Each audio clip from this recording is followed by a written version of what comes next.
Mas nahirapan ba kayo sa pagbabudget last month mga ka-A to Z?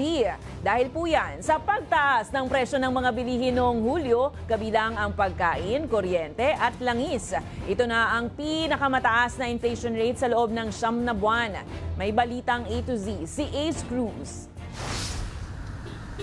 Sa karinderang ito bumibili si Nanay Maria ng pagkain. Sa halagang 200 piso kasi, pagkain na nila ito ng kanyang anak kada araw. Mas muraan niya ito kaysa bumili ng sangkap sa palengke. Pagka dalawa lang kayo, pailan-ilan lang, mas mura yung luto na. So mas tipid sa transpo at saka sa lulutuin, sa kuryente, gano'n. Tsaka mas convenient sa akin. Patunay ito sa netalang pagbilis na inflation rate nitong Hulyo sa 4.4% kumpara sa 3.7% noong Hunyo. Ito na ang pinakamabilis na paglobo ng presyo ng mga bilihin sa loob ng 9 na buwan. Ayon sa Philippine Statistics Authority o PSA, dahil ito sa pagmahal ng singil ng Meralco sa kuryente at pagtaas ng presyo ng langis at pagkain. Normally naman sa ating historical data pagkatapos ng typhoon tumataas yung presyo ng vegetables, no? So yun yung isa.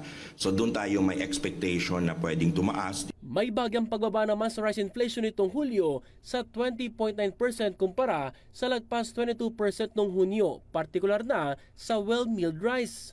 At ayon sa PSA, inaasahan pa itong bababa ngayong Agosto. Pero sa palengke, nasa 52 pesos hanggang lagpas 60 pesos pa rin ang presyo ng bigas kada kilo. Parang aangat pa nga kasi ang last na kuha niyan is sobrang taas na. Bali, konti na lang din yung tutubuin mo dyan. Kaya't para sa tricycle driver na si Charlie, wala lang ibang sagot kung hindi magtodo kayod.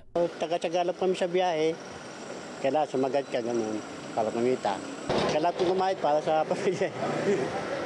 Samahan po ng mga bilihin po ngayon, mataas po lahat Sinabi naman ng National Economic Development Authority o NEDA na posibleng makatulong sa pagpapababa ng presyo ang mga hakbang ng gobyerno. Kabilang rito ang Rice for All program ng Department of Agriculture kung saan ibinibenta ang bigas sa presyong 45 pesos kada kilo sa ilang kadiwa stores. Inaasahan din ang pag-roll out ng bakuna laban sa African Swine Fever na posibleng magpababa na sa presyo ng baboy sa mga darating na buwan. Para sa balitang A to Z, Ace Cruz.